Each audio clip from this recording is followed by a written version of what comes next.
So I'm choosing to present my presentation on scientific management. And scientific management is basically a theory that was proposed by Frederick Winslow Taylor in the early 1900s, and it was a new way to do business. It was basically him focusing on time management and worker efficiency. He theorized that if companies focused more on time management and worker efficiency, then they'd get the job done faster. So what his idea was to take specialized tasks and dumb them down, but also to get workers to come into the workforce to learn those specialized tasks. So, more people could come into the workforce that knew what they were doing instead of more people coming into the workforce who didn't know what they were doing and were kind of forced to learn something.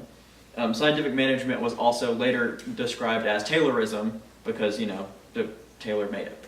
So the classic way. Before Taylorism was introduced, people who would go into the workforce would be submitted to extremely lengthy mentorships, mentor programs, apprenticeships, stuff like that. Incredibly personal, job-related divisions. And the drawbacks of that, of course, were that, there were less people who were fit to enter the workforce because it was a very hard thing to get into a mentorship. But also, as Taylor saw, there became cases of soldiering. And what soldiering is when workers work below their expected abilities.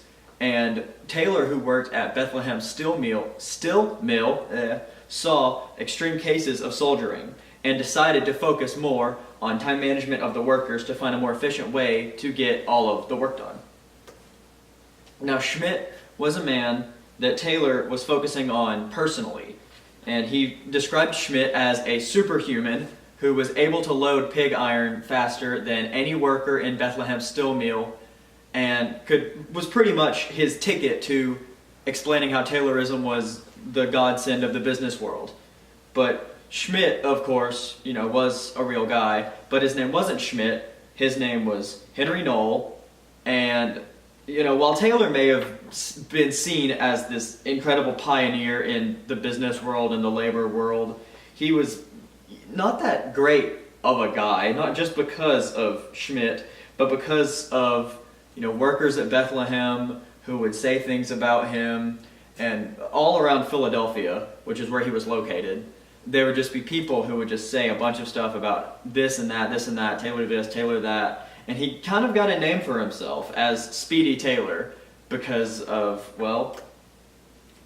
Speedy Taylor was the nickname given to him because he would walk around Bethlehem with a stopwatch, focus on people, he'd time the stopwatch and make sure they were doing the work fast enough, and if they weren't doing it fast enough, he would berate them and tell them to do it faster, and he pretty much just followed them around all day, making sure that they got their work done at the speed that he was happy with.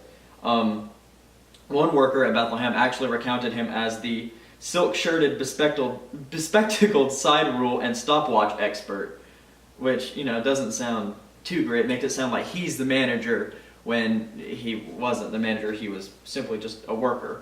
He was very methodical. But moving on to Schmidt more, he was otherwise known as Henry Knoll. Henry Knoll was described by a historian as one of the most famous and hardworking laborers of the 1890s. He built his own house with his own two hands. He supported his entire family. But he was also compared to a gorilla by Taylor. Taylor actually referred to him, or not referred to him, more or less referred to everybody. He stated that he firmly believed that it would be possible to train an intelligent gorilla so as to become a more efficient pig iron handler than any man could be.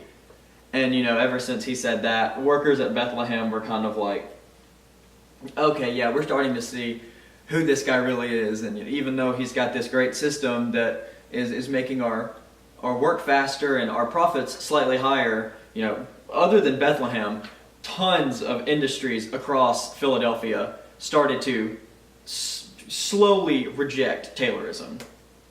These industries were as followed. Baldwin Locomotive, they rejected Taylorism, mostly because they started Taylorism and they didn't realize that they didn't see an increase in their profits at all. They saw it was like a small decimal increase of their profits. They're just like, well, this isn't worth all the work we're losing, all the workers we're having to train, so they dropped Taylorism. Cramped shipyard, they didn't want to have anything to do with Taylorism. Much like Baldwin Locomotive, they just saw his teachings as worthless, and it's like, we've been doing the same thing for years. If it ain't broke, don't fix it. Bethlehem Steel, surely I've gone over that enough. Bethlehem is where Taylor was, where he was stationed, where he worked, where he discovered Taylorism, where he was one of the speed bosses, and all that stuff. So Bethlehem, it eventually gave up on Taylorism, mostly just because I'm assuming Taylor just left a bad taste in their mouth. Farracute Machinery Company. He actually didn't give up on Taylorism per se. Taylorism back in the day, in order to implement the procedure of Taylorism, it was incredibly expensive. And the owner of Farracute, whose name escapes me right now because he wasn't super important, he was actually he was such a believer in Taylorism that he was begging Taylor to implement his system into his company. But Taylor was pretty much like, oh, your company is a total waste of my time, and it is not worth even implementing this system. Your company is never going to survive. It's totally worthless. I don't even need to be giving you my time. So Farracute Machinery was kind of like, okay, yeah, we don't like Taylor either. So they gave up on Taylorism after that. And Unionists as a whole, well, Taylor was very, very, very avidly against unionization, and at Bethlehem tried on multiple occasions to stop the narrative of unions and resented them, and of course he did. Unions kind of go against his whole principle. 4 principles. Taylor had 4 principles that he actually ended up working with near the end of his career, per se, near the end of Taylorism, in the 19th century at least. And these 4 principles were as followed. If you replace working with the rule of thumb, then you can start to focus on efficiency, which that basically just means that how working used to be was rule of thumb, This was obviously this is why this was this, and you don't question it. It doesn't matter how long it takes you, you have to do it exactly how they want it. When his was, you got to find the most efficient way and then stick with that, and that's the new rule of thumb. Until somebody makes something more efficient, that's the new rule of thumb. Secondly, rather than assigning workers to just any job that they see fit, you need to match the workers to their jobs based on their capability and their motivation, and then training them to work at maximum efficiency. This is pretty self-explanatory. I mean, his whole thing was to focus on training certain workers to certain jobs instead of just letting random schmucks off the street who wanted a job immediately go into factories and then get themselves killed. Which, fun fact, that did happen in the middle of Taylorism when they were implementing it. A dynamite factory blew up and killed 4 people. But, this isn't a perfect system. He knew that. Everybody else definitely knew that. His third one was monitor worker performance. And, this was, of course, him following them around with a stopwatch, clicking it at all hours of the day, making sure their performance is on par with what he wants. One of his principles, in this principle actually, he wanted to give them proper instructions and supervision to ensure that they're using the most efficient ways of working.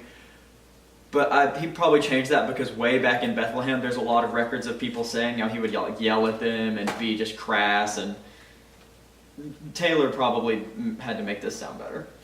The 4th one, and the most important one, is to allocate work between managers and workers so that the managers spend more time planning and training while the workers, work.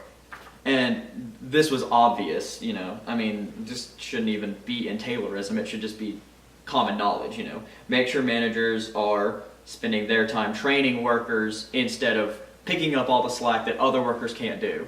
And that was pretty much it just ties everything together in Taylorism. It was like the cherry on top. It's like, you need to focus on doing your job, and you need to focus on doing your job. You don't need to be putting people that don't know how to do this to this, vice versa, etc. Then those were his 4 principles. That's pretty much just Taylorism as a whole, just right there. In conclusion, Taylor may have been problematic. He may have been seemed like a vulture in the steel industry, but you can't deny that he made big changes in business. The speed up system was an incredibly innovative change, because the speed up system then became the assembly line, which, Taylor and Ford, they were very good friends, because, there's parallels to this and the assembly line, obviously. But the speed up system, which created the assembly line, that was a big thing. And, just focusing on time-focused procedures as a whole were very good for businesses at the time, because it meant that they could stop just grabbing people off the street or people who were in apprenticeships for something else, and it's like, well, we're low on this job. I know you don't know how to bend a pipe at a 90-degree angle, but I'm going to make you do this for 20 years until, eventually you just stop. But Taylor, he was focused on more efficient ways of doing business, and that's a good thing for the long run, especially with the assembly line and especially with what came after.